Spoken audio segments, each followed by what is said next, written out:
যে এই সরকার আইন শৃঙ্খলা পরিস্থিতি রক্ষার জন্য কি ব্যবস্থা গ্রহণ করবে যাতে কঠোরভাবে সেটি দমন করা যায় অন্য কোনো বাহানা না দিয়ে। ক্লাস 2-তে সে পড়ে, তার সহপাঠীরা ওই স্কুলের যে কোন সার্কামস্টেন্স কি ঘটনা করে এই মেয়েটি মারা গেল। বিএনপি জনগণের প্রত্যাশা পূরণে ব্যর্থ হলে এই দেশের জনগণ কাকে ক্ষমতায় আনবে?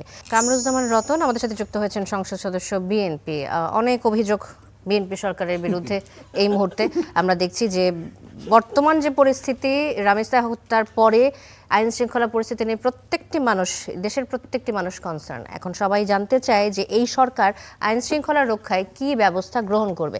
যদি আমাদের বিএনপি মহাসচিব স্থানীয় সরকার মন্ত্রী বলছেন যে শিশু নির্যাতন, ধর্ষণ, হত্যার ঘটনা ভয়াবহ নৈতিক অবক্ষয় বলে চালিয়ে দেওয়া হচ্ছে, যেমনটা বলছিলেন মাসুদ কামাল, এবং আবু হেনার রাজ্জাকি বলছিলেন যে স্বরাষ্ট্রমন্ত্রী আমাদের সালাউদ্দিন আহমেদ স্বরাষ্ট্রমন্ত্রী, তিনি বলছেন যে স্বরাষ্ট্র মন্ত্রণালয় বাদ দিয়ে অন্যান্য মন্ত্রণালয় নিয়ে তার বেশি কথাবার্তা। এখন আমার প্রশ্নটা হচ্ছে আপনার কাছে এটাই যে এই সরকার আইন শৃঙ্খলা পরিস্থিতি রক্ষার জন্য কি ব্যবস্থা গ্রহণ করবে যাতে কঠোরভাবে সেটি দমন করা যায় অন্য কোনো বাহানা না দিয়ে। এখন ঘরেই হবে বিয়ে বাড়ির পোলাও, যদি থাকে আকিজ এসেনশিয়াল সুগন্ধি চিনি গুঁড়া চাল। এই প্যানেলের সামনে আমি বলরাম হতে চাই না, আমি সুনরাম থাকতে চাই, তাহলে আমার জন্য সেফ, ফার্স্ট আমার।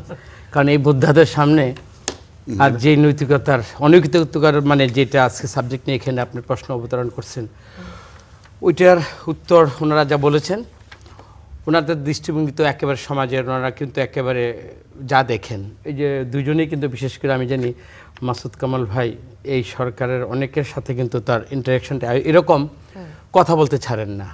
ওনার সর্বোচ্চ পর্যায়ে ওনার যোগাযোগ আছে আমার রাজ্যকে ভাইয়ের সন্তান, কথা বলতে রীতিমতো আমি মানে টু দা মানে খুব আমি রীতিমতো আমি ভয় পাই।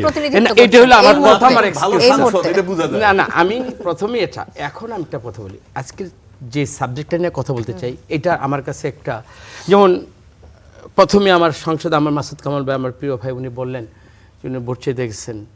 আমি তো ভোট চাইতে যখন যাব তখন কে চোর কে খারাপ এটা তো চার কোনো আমার কোনো বাদ বিচারে কিন্তু আমার কোনো সুযোগ নাই, যে ভোটার তার কাছে আমার যেতে হচ্ছে। এখন আমি নির্বাচিত হওয়ার পর আমার এলাকার মানুষ যদি কেউ অন্যায় করে অপকর্ম করে, ওগুলোকে আমি শায়েস্তার আইনের মানে এই যে অপকর্ম যেটা, এইটা আইনের আওতায় আনার জন্য আমি কতটুকু আন্তরিক, আমার পুলিশ প্রশাসন কতটুকু অ্যাক্টিভ, এবং এর বিচারের জন্য আমার বিচারালয়ের যে শাসন ব্যবস্থাটা এটাতে কতটুকু তৎপর, আমি কিন্তু এগুলো আমি পর্যবেক্ষণের জন্য আমি কিন্তু ওইখানকার প্রতিনিধি, এবং ওই জায়গায় আমি জবাবদিহিতাও আমার উপর, এবং আমি এই জন্য দায়বদ্ধ, এবং আমাকে উত্তরটা এই প্যানেলে আমাকে দিতে হবে, এইটুকু কিন্তু আমি প্রস্তুত।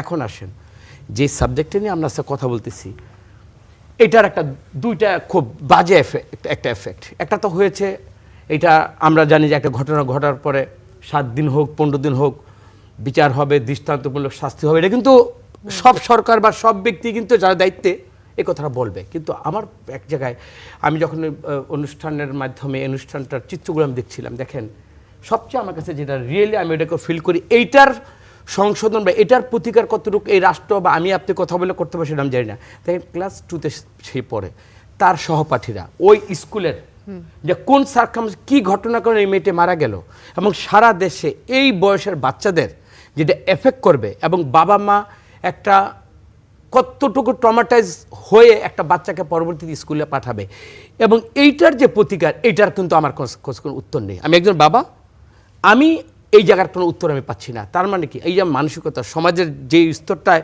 এটা নেমেছে, দেখেন যে এই কাজটা করেছে সে একটা নেশাখোর কি সেটা বড় কথা না, বা তার দ্বারা এরকম একটা অপকর্ম হলো, এইটা আমার পুরো বাংলাদেশের রাষ্ট্র সমাজ মানে ব্যবস্থাটাকে কিন্তু প্রশ্নবিদ্ধ না, একটা ঘৃণার জায়গায় নিয়েছে। এইটার ভাষা আমি আপনি এখানে বলে আমি শুধু এতটুকু আশা করব, যেটা সরকার দেখেন আজকে কিন্তু আমার মাননীয় প্রধানমন্ত্রী তারেক রহমান শ্যামলীর বাসায় ছুটে যাবে, পরিবারকে সান্ত্বনা দিবে, এগুলো কিন্তু আমাদের নর্মালি কিন্তু রাষ্ট্রের দায়িত্বের মধ্যে এটা। কিন্তু যেই জায়গার কারণে যেই অবক্ষয়ের কারণে এই জিনিসটা হচ্ছে, সেটা নেশাখোর আজকে আমি আমার এলাকায় বিভিন্নভাবে কামরুজ্জামান কিন্তু রতন, আমি একটু যোগ করতে চাই আপনার সাথে। আমাদের মাননীয় প্রধানমন্ত্রী তারেক রহমান যাচ্ছেন রামিসার বাসায়, হয়তো সান্ত্বনা দিতে, এটা ভালো হয়তো বা অনুভূতি দিবে তাদের পরিবারকে। এবং সেই সাথে আমরা দেখলাম যে আমাদের আইন শৃঙ্খলা রক্ষাকারী যে বাহিনীগুলো রয়েছে তাদের মধ্যে র্যাব, তাদের কিছু পরিবর্তন আসছে, স্পেশাল ফোর্স হিসেবে তাদেরকে ট্রেড করা হচ্ছে, এবং পোশাকেও কিছু কিছু ক্ষেত্রে পরিবর্তনের কথা আমরা দেখেছি। এগুলো কি আসলে আমাদের জন্য যথেষ্ট? এই খবরগুলো আমাদের জন্য যথেষ্ট না? মানুষ এগুলো শুনতে আমি চায় না। এখানে একটা ড্রেস পরে আসছি, এই ড্রেসটা কি আমি আমার পরিচয় বা আমার নৈতিকতা, আমার মানসিকতা কি এটা বহন করে? আমার ভিতরে ইনার আমার কত আমি কি ধারণ করি, আমার নৈতিকতার ভিতরে কতটুকু আমি ধারণ করি, এটা কিন্তু বিষয়। পোশাক পরিবর্তন এটা পুলিশের একটা স্বাভাবিক, ওই পোশাকের উপর অনেক নির্যাতন বাংলাদেশের মানুষ সহ্য করেছে।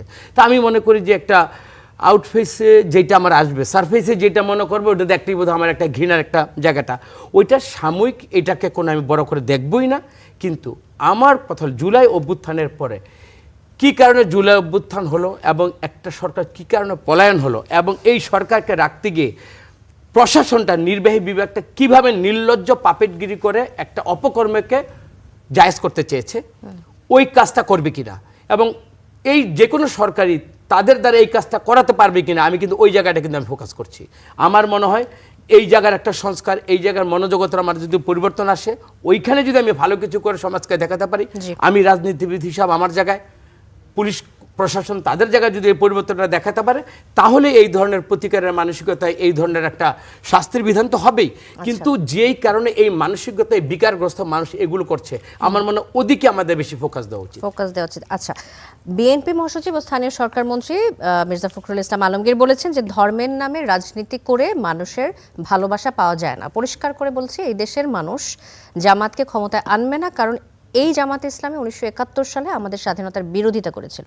বিএনপি এখন ক্ষমতায়, জামাত বিরোধী দল। বিএনপি জনগণের প্রত্যাশা পূরণে ব্যর্থ হলে এই দেশের জনগণ কাকে ক্ষমতায় আনবে? আপনারা যদি রাষ্ট্র পরিচালনায় ব্যর্থ হন, তারপর কি বিকল্প হিসেবে জামাতকে না নিয়ে আবারও বিএনপিকেই রাখবে, এমন আশা করেন কিনা? রাজনীতিতে পারসেপশন থাকা ভালো, আমি বিরোধিতা করব।